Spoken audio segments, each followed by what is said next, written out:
अब कोई बात भी करते हैं तो गुरु शब्द सामने आ जाते हैं। अगर काटते हैं तो नर्क भी मिलता। डर खौफ भय ही इतना डाल रखा है। गुरु किया था उससे भी अधिक गुरु दीक्षा शब्द प्रमाण में बंध गए हैं।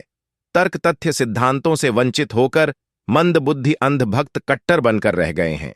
ऐसी ही मान्यता निभाते हुए युग सदियां बीत गई। फिर से उसी पंक्ति में खड़े हैं, फिर से ऐसे ही मरकर 84 में भड़कते रह जाएंगे।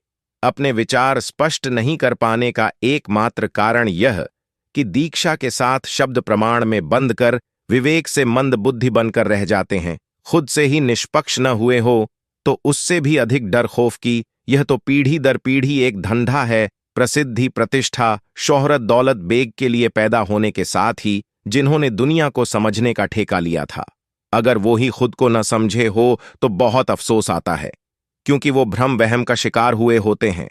उनका गुरु प्रसिद्धि प्रतिष्ठा शोहरत दौलत बेग का शिकारी होता है।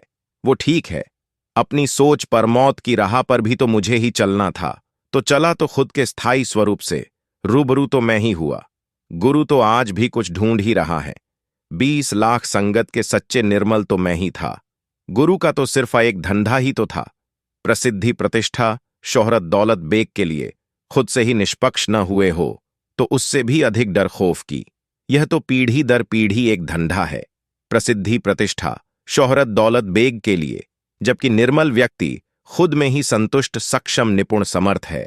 खुद के स्थायी अक्ष स्वरूप से रूबरू होने के लिए मेरे सिद्धांतों के आधार पर दीक्षा लेना तत्पर्य निर्मल होते हुए मूर्ख मंद बुद्धि अंधविश्वास की राह पर चलना।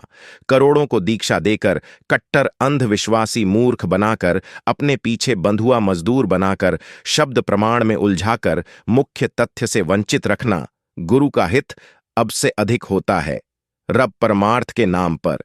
प्रसिद्धि प्रतिष्ठा शोहरत दौलत बेग का पुजारी है, जबकि गुरु के पीछे करोड़ों निर्मल लोग मूर्ख बनकर के हो जाते हैं। गुरु छलक शैतान दूसरा कोई हो ही नहीं सकता, क्योंकि सामान्य निर्मल व्यक्ति के हक में कोई होता ही नहीं। खुद को एक पल में समझकर खुद के स्थायी स्वरूप से रूबरू होने के 35 वर्ष के करोड़ों पलस्वर्थी गुरु के प्रेम में पागल होकर खुद की शुद्ध बुद्ध चेहरा तक भूले हुए साथ में ठुकराए गए हैं, दर बदर हुए हैं। खुद के स्थायी स्वरूप से रूबरू होने के बाद कुछ है ही नहीं तो स्तुति महिमा आलोचना किसकी और क्यों? जो कर रहा है वो खुद के स्थायी परिचय से ही रूबरू नहीं तो दूसरों के लिए क्या कर सकता है? सिद्ध स्पष्ट सफ हैन सिर्फ एक बंधुआ मजदूर बनाकर पीढ़ी दर पीढ़ी इस्तेमाल कर मुक्ति नाम का आश्वासन। मौत के बाद झूठा अस्बाशन चक्रव्यूह षड्यंत्र नहीं है तो क्या है? जीवित क्यों नहीं? सेवा सिमरण सत्संग अंधभक्त को दीक्षा शब्द प्रमाण में बंद कर, तर्क से वंचित कर, तार्किक विवेक विचार से वंचित कर, मंद बुद्धि अंधभक्त कट्टर भेदों की भिद्ध की पंक्ति में खड्डा करने की एक परिक्रिया है। और कुछ भी नहीं है तो तर्क से सिद्ध स्पष्ट करे प्रसिद्धि प्रतिष्ठा शोहरत दौलत वेग अर्जित करने का धंधा है। निर्मल लोगों को मूर्ख बनाकर लूटने का और कुछ भी नहीं है। खुद की बुद्धि को निष्क्रिय किए बिना, खुद से निष्पक्ष हुए बिना खुद को समझ ही नहीं सकता तो दूसरे करोधों को क्या समझा सकता है?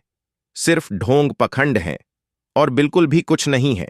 दूसरी भक्ति उपासना को काल निरंजन की भक्ति कहने वाले भी तो शब्द प्रमाण में बंद कर अंधभक्त कट्टर ही तैयार कर रहे हैं, कुप्रथा को बढ़ावा दे रहे हैं। मेरा गुरु सभी धर्म मजहब संगठन की आलोचना और खुद की प्रशंसा स्तुति महिमा वर्णित करते ही उम्र निकाल दी। कोई भी उपलब्धि नहीं है। दूसरे के ग्रंथ पोथी के पीछे चेहरा छुपाकर खुद को चर्चा का हिस्सा बनाने में व्यस्त है। गुरु खुद से ही निष्पक्ष नहीं हो पाया। मैंने खुद की बुद्धि को ही निष्क्रिय कर खुद से निष्पक्ष होकर खुद के स्थायी स्वरूप से रूबरू हुआ हूं। गुरु आज भी परम पुरुष को ढूंढ रहा है। सब पखंड को समझकर ही तो खुद के अनंत सूक्ष्म अक्ष में हूं। यहां मेरे अक्ष के प्रतिबिंब का स्थान नहीं है और कुछ होने का तात्पर्य ही नहीं है। गुरु ने धर्म मजहब संगठन में उलझाकर शब्द प्रमाण का पखंड पकड़ तर्क से वंचित कर अंधभक्त बनाने की भरपूर कोशिश की, पर मैं वैज्ञानिक दार्शनिक तार्किक विवेकी था।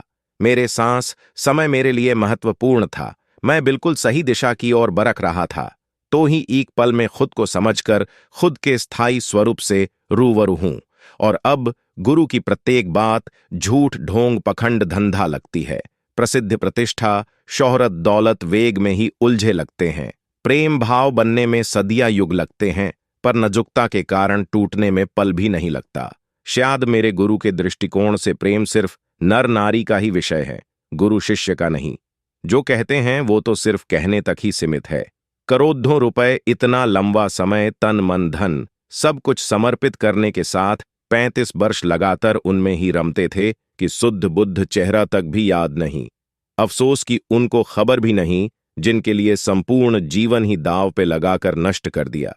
उनके पास मेरे लिए एक पल भी नहीं है, सिर्फ यह पूछने के लिए कि कैसे हो। 35 वर्ष के बाद भी निर्मल व्यक्ति को ही नहीं समझ पाए। शेष सब तो बहुत दूर की बात है। जो प्रेम को भक्ति की निव जड्डच मूल कहते थे, उनको प्रेम की एबीसी भी नहीं आती। ऊंची दुकान, फीका पकवान, जो वस्तु मेरे पास हैं ब्रह्मांड में कहीं नहीं है। जिनका मुख्य श्लोगन था, उन अब कोई बात भी करते हैं तो गुरु शब्द सामने आ जाते हैं। अगर काटते हैं तो नर्क भी मिलता। डर, खौफ, भय ही इतना डाल रखा है। गुरु किया था, उससे भी अधिक गुरु दीक्षा शब्द प्रमाण में बंध गए हैं। तर्क, तथ्य, सिद्धांतों से वंचित होकर मंद बुद्धि, अंध भक्त कट्टर बनकर रह गए हैं। ऐसी उनके लिए ही प्रेम भाव का कोई तात्पर्य नहीं है। उनकी हर बात सिर्फ कहने तक ही सीमित है। मेरी निजी निष्ठा, प्रेम, गंभीरता, दृढ़ता स्पष्ट थी। पर गुरु रब झूठ था जो कहते थे कि गुरु सत्य नाम सत्य, शिष्य सत्य। जब 3 सत्य एक हो तो विष से अमृत होए। वो ही ढोंगी पखंडी निकले, धंधे बाले निकले। मैं ब्राह्मण के सर्व श्रेष्ठ गुरु के शरणागत 35 वर्ष रहा। जब वो ही नहीं समझ पाए तो ही खुद के स्थायी स्वरूप से रूबरू हुआ तो कुछ शेष रहा ही नहीं। सारी कायनात में समझने के लिए जो खुद को समझकर खुद से ही रूबरू नहीं हुए, किसी दूसरे को किस सिद्धांत से समझा सकते हैं? सिर्फ ढोंग, पखंड है। मूर्ख बनाकर लूटने का भक्ति, ध्यान, ज्ञान सिर्फ शैतान बुद्धि से बुद्धिमान हुए। चंद लोगों के द्वारा रचा गया एक चक्रव्यूह षड्यंत्रों का ताना बाना बुना गया है। खुद का साम्राज्य, प्रसिद्ध, प्रतिष्ठा, शोहरत, दौलत, वेग के लिए एक धंधा है। खुद के स्थायी स्वरूप से रूबरू होने के लिए बिल्कुल निर्मल व्यक्ति खुद ही सक्षम, निपुण, सर्वश्रेष्ठ, समर्थ, समृद्ध हैं। किसी दूसरे के हस्तक्षेप, मदद, निर्देश की जरूरत ही नहीं है। भक्ति, शक्ति, रब, गुरु, प्रसिद्धि, प्रतिष्ठा, शोहरत, दौलत, वेग के लिए छल, कपट, ढोंग, पखंड जैसा धर्म, मजहब, संगठन, भक्ति, ध्यान, ज्ञान, यह तो सिर्फ एक धंधा है। खुद ही खुद को स्पष्ट संतुष्ट कर सकते हो। दूसरा तो सिर्फ खुद का हित साधने के लिए है। प्रसिद्ध, प्रतिष्ठा, शोहरत, दौलत, वेग के लिए खुद के स्थायी स्वरूप से रूबरू होना रव जैसे ढोंग, पखंड ढूंढने से खरवों गुणा अधिक ऊंचा है, जिससे खुद ही समझकर इस रहस्य से पर्दा उठाकर स्पष्ट हो सकते हो, जिसके युगों जन्मों से भटक रहे थे। एक ऐसे समीकरण की खोज की है, कोई भी नकल कर ढोंग, पखंड धोखा दे ही नहीं सकता, क्योंकि यह सब प्रत्यक्ष अनुभव, अनुभूत का विषय है। खुद के स्थायी स्वरूप से रूबरू होना मेरा समीकरण है। मेरे सिद्धांतों के साथ एक पल में कोई भी खुद के स्थायी अक्ष स्वरूप से रूबरू हो सकता है, जीवित ही हमेशा के लिए। खुद के स्थायी अक्ष स्वरूप से रूबरू होने के बुद्धि को निष्क्रिय कर खुद से ही निष्पक्ष होना पड़ता है। खुद को समझकर खुद के स्थायी अक्ष स्वरूप से रूबरू होना जीवन व्यापन से अलग विषय है। बुद्धि का तो बिल्कुल भी नहीं है। बुद्धि से पैदा होते प्रत्येक खुद को स्थापित कर जिन्हें के लिए प्रयास करता है। अस्तित्व के साथ ही बुद्धि का तात्पर्य सिर्फ अनंत विशाल भौतिक सृष्टि को समझकर जीवन व्यापन की सुविधा स्रोत ढूंढना है। पहले सिर्फ तेरे हृदय में जमीर था, अब मैं प्रत्यक्ष हूं, निर्मल हो जा। फिर एक पल में खुद के स्थायी अक्ष स्वरूप से रूबरू हो सकता है। मेरे सिद्धांतों के आधार पर खुद को समझना या मुझे बात एक ही है, पर मैं देह में विदेही हूं, ध्यान नहीं कर सकते। उसके लिए बुद्धि को निष्क्रिय कर खुद से निष्पक्ष होना जरूरी है कि उस जमीर में हृदय के करीब हैं। मेरे सिद्धांतों के आधार पर कर्म प्रलवद पूर्व जन्म नहीं होता। जो भी होता प्रकृति द्वारा निर्धारित होता है, वही होता है। किसी की औकात नहीं कि उसमें हस्तक्षेप कर पाए। जब किसी के बस में एक सांस नहीं है तो और क्या हो सकता है? एक पल के जीवन में अस्थाई शरीर का घमंड, अहम अहंकार, किस चीज का? मेरे सिद्धांतों के आधार पर कल और आने वाले काल का कोई भी अस्तित्व तात्पर्य नहीं है। हमेशा अब के अन्यतः सूक्ष्म क्षण में रहने को प्रेरित करते हैं। यथार्थ में कुछ है ही नहीं तो मस्त क्यों न रहे? हर पल खुद के स्थायी स्वरूप से क्यों न रूबरू हो? झूठे गुरु के एक शब्द के लिए रब ढूंढने के लिए करोड़ों ब्रह्मांडों के जरें जरें में खोजा, कई नए ब्रह्मांडों की खोज भी की, पर रब का कोई नामो निशान भी नहीं मिला। तो अन्नत सूक्ष्मता में आया तो खुद के अन्नत सूक्ष्म गहराई ठहराव में मेरे स्थायी अक्ष स्वरूप से रूबरू आए। हां, मेरे अन्नत सूक्ष्म अक्ष के प्रतिबिंब का भी स्थान नहीं था और कुछ होने का तात्पर्य ही नहीं लगा ही नहीं। कुछ किया है या कुछ शेष रहा है? कुछ समझने को, जिस घमंड में मेरा गुरु हमेशा चूर रहता है, उससे भी परे होने का कारण ही समझना था। कभी भी किसी भी युग काल में किसी का कुछ गुम ही नहीं हुआ तो ढूंढने में गुरु का हित छुपा है। इसलिए मान्यता को ही नियम मर्यादा परंपरा के रूप में बढ़ावा दे रहे हैं। हर व्यक्ति हमेशा वहां ही है, यहां से कभी भी अलग हो ही नहीं सकता। सिर्फ शरीर के साथ बुद्धि का दृष्टिकोण है जिससे अलग समझ रहे हैं। इसी भ्रम वहम के कारण गुरु लोगों का हित साधने का स्रोत खुल जाता है। प्रत्येक जीव के हृदय में जमीर में मेरा प्रतिबिंब है, तो ही मुझे फिक्र है कि करोड़ों युगों से तड़प रहा है और गुरु लोग उसको मूर्ख बनाकर प्रसिद्ध प्रतिष्ठा शोहरत दौलत वेग के लिए सिर्फ इस्तेमाल कर फेंक देते हैं। कोई निर्मल व्यक्ति मुझे खुद के हृदय में जमीर के रूप में हर पल महसूस कर सकता। इतना खुद को नहीं जानता जितना करीब से मैं समझता हूं। रोम उनके लिए ही प्रेम भाव का कोई तात्पर्य नहीं है। सिर्फ जीवन जिन्हें के लिए ही पर्याप्त है ना, कि मृत्यु को समझने के लिए, खुद को समझने के लिए शब्दकृत सोच विचार दृश्य दृष्टा शून्य ध्यान ज्ञान विज्ञान की जरूरत ही नहीं है। यह सब जीवन व्यापन के साधन है, खुद को समझने के बिल्कुल भी नहीं। जो विवेकी नहीं, अंधभक्त बनाते हैं तर्क से वंचित करने वाले, शब्द प्रमाण गुरु के रब से खरबों गुना अधिक ऊंचा है। खुद को समझकर खुद के स्थायी स्वरूप से रूबरू होना, रंज वीर्य संभोग सी गंदी प्रक्रिया से बने शरीर में रब गुरु की उम्मीद कैसे रख सकते हो? पर खुद के स्थायी अक्ष की बिल्कुल भी नहीं, क्योंकि उसका कोई भी जलवा किसी भी प्रकार से शरीर में हो ही नहीं सकता। बुद्धि से बुद्धिमान होकर नहीं, हृदय से निर्मल होकर महसूस करने का तथ्य है। खुद को समझकर खुद के स्थायी अक्ष से रूबरू होना बुद्धि का विषय तो बिल्कुल भी नहीं है। अस्थाई शरीर की निर्मिति का मूल अंश ही जब रंज वीर्य, वो भी अति विकराल संभोग प्रक्रिया से उत्पन्न होने वाली बुद्धि का जटिल होना तो तय है। उसके बाद ब्रह्मचारी होने से क्या हो जाएगा? पखंड ढोंग छल कपट की उम्मीद से अधिक क्या समझ सकते हैं? भक्ति मुक्ति, रब गुरु परमार्थ श्रद्धा आस्था विश्वास प्रेम जैसे ही पखंड कर सकता है। प्रसिद्ध प्रतिष्ठा शोहरत दौलत वेग के लिए निर्मल लोगों को मूर्ख बनाकर बदले में देने के लिए मौत के बाद का आश्वासन छल कपट नहीं है तो क्या है? शरीर की निर्मिति मूल रंज वीर्य विष्ठा से भी अति गंदे पदार्थ और तूफान से भी भयानक प्रक्रिया से हुई है, जिसके दौरान नर नारी शुद्ध बुद्ध ही स्थिर नहीं थी।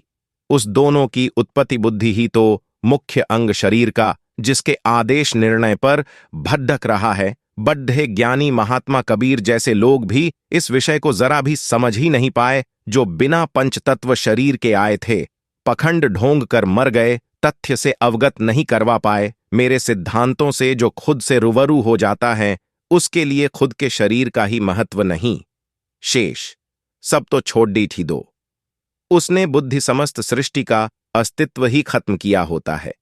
वो हर पल अपने स्थायी अक्ष स्वरूप में ही रहता है, एक पल के लिए भी शरीर में नहीं आता। सामान्य व्यक्तित्व से बहुत अलग हो जाता है। सामान्य व्यक्तित्व बुद्धि के दृष्टिकोण में रहता, दूसरे का वहम निकाल दो, खुद की अहमियत का एहसास होगा। यथार्थ में दूसरा शब्द भी नहीं है, यह सिर्फ बुद्धि का दृष्टिकोण है, जिससे एक से अधिक प्रतीत कर रहे हैं और कुछ भी नहीं है। खुद को समझकर खुद के स्थायी अक्ष स्वरूप से रूबरू होने के बाद सब कुछ स्पष्ट हो जाता है। समस्त सृष्टि का राज रहस्य से पर्दा उठ जाता है। जीवित ही सिर्फ एक पल में खुद के समझने के बाद निर्मल सा ऊंचा सच्चा समर्थ समृद्ध सक्षम सर्वश्रेष्ठ कोई दूसरा हो ही नहीं सकता। कोई भी निर्मल व्यक्ति खुद को समझकर खुद के स्थायी अक्ष स्वरूप से रूबरू हो सकता है। एक पल में जीवित ही जब से इंसान अस्तित्व में आया है, तब से लेकर आज तक कोई भी खुद को ही नहीं समझ पाया। शेष सब छोड़ दी ही दो, वो सर्वश्रेष्ठ काम सिर्फ मैंने एक पल में करके अपने स्थायी अक्ष स्वरूप से रूबरू होकर यथार्थ में हूं जीवित ही। हमेशा खुद को समझकर खुद के स्थायी स्वरूप से रूबरू होने के बाद खुद के अलावा दूसरा कुछ होने का भ्रम वहम खत्म हो जाता है। जब खुद का प्रतिबिंब ही अनंत विशाल भौतिक सृष्टि का एकमात्र कारण है, तो वो खुद का स्थायी अक्ष क्या होगा? मैं हमेशा उसी में रहता हूं, खुद को समझे बगैर। सिर्फ जीवन व्यापन के लिए ही प्रयास, यत्न, व्यवसाय, धंधे के शिवाय कुछ भी नहीं है। जब खुद को ही नहीं समझा तो दूसरों को क्या समझा सकता है? सिर्फ हित साध रहा है और कुछ नहीं। मेरे सिद्धांतों के आधार पर ज्ञान, ध्यान, विज्ञान सिर्फ अज्ञान ही है खुद को समझने के लिए, क्योंकि कृत सोच, विचार, संकल्प, विकल्प, चिंतन, मनन की भी जरूरत ही नहीं। तो खुद ही समर्थ, निपुण, समृद्ध, सक्षम, सर्वश्रेष्ठ हैं। तुझे